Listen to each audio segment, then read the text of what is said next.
اردو ادب سے محبت رکھنے والے، اردو کے طالب علم، اردو کے محققین اور وہ دل جو آج بھی اردو کے لیے دھڑکتے ہیں، ان کے لیے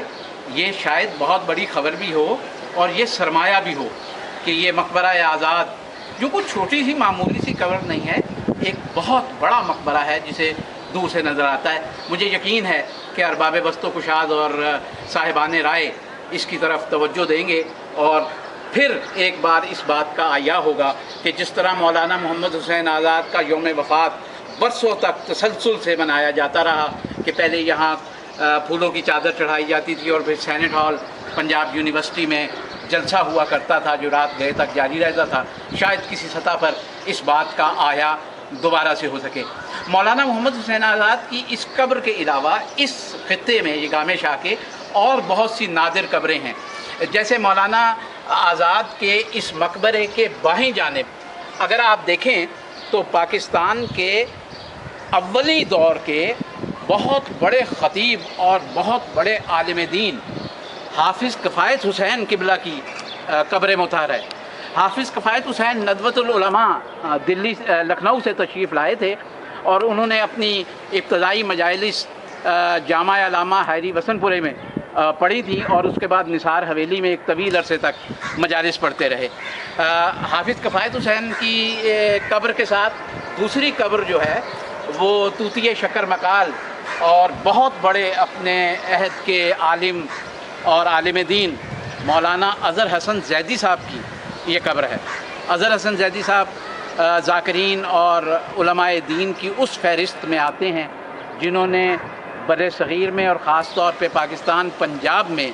عزاداری کے فروغ کے لیے اپنی خدمات مہیا کی۔ اسی طرح ایک قبر ساتھ میں لیفٹیننٹ جنرل ناصر علی خان کی ہے۔ اسی طرح یہاں پہ دیگر قبریں جو ہیں وہ نواب فیملی کی ہیں، نواب مظفر علی خان قزلباش کی فیملی کی۔ تو میں جیسے اس کا محل وقوع آپ کو بتا رہا تھا کہ یہ اگر اس طرف آپ دیکھیے تو یہ گامے شاہ کا وہ دینی اور مذہبی مرکز ہے جو لاہور میں مجالس کے حوالے سے ایک مرکزی اسے حیثیت حاصل رہی ہے۔ گامے شاہ کے بارے میں یہ عرض کرتا چلوں کہ گامے شاہ دراصل کرشن نگر میں بہت قدیم زمانے میں ایک مجذوب کا نام ہوتا تھا اور تاریخ یہ بتاتی ہے کہ مائی گاما اور بابا گاما دونوں جب داتا دربار کے قریب سے دریائے راوی کا پانی بہتا تھا تو اس زمانے میں کرشن نگر کے علاقے سے یہ اپنے سر پہ گتے کا تعزیہ بنا کر مائی گاما اور بابا گاما نکلا کرتے تھے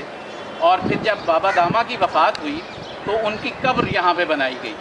تو یہ بہت کم لوگوں کو اس بات کا علم ہے کہ اس کا نام گامے شاہ کس وجہ سے پڑا۔ یہ جس جگہ پہ میں کھڑا ہوں یہ اب یہاں چونکہ درخت بہت لگ چکے ہیں تو یہ عقبی حصہ ہے داتا دربار کا، تو یہاں سے داتا دربار صاف نظر تو نہیں آ سکتا لیکن یہ درختوں کی وجہ سے چھپا ہوا ہے، لیکن آپ یہ داتا دربار کی مسجد کا یہ بلند دونوں مینار جو ہیں یہ بڑی آسانی سے دیکھ سکتے ہیں۔ میں سمجھتا ہوں کہ آج ضرورت ہے ہمیں اس بات کی کہ ہم اپنے بزرگوں کو، اپنے اکابرین کو، اپنے ان لوگوں کو جنہوں نے ادب کے میدان میں، دین کے میدان میں وہ خدمت کی جن کی خدمات کی وجہ سے آج ہم اس مقام پہ کھڑے ہیں۔ ایک مرتبہ پھر علامہ الطاف حسین حاجی کے اس شعر پر آج کی اس تاریخی فلم بندی کو ختم کرتے ہیں کہ تاریخ وفات اس کی جو پوچھے کوئی حالی، کہہ دو کہ ہوا خاتمہ اردو کے ادب۔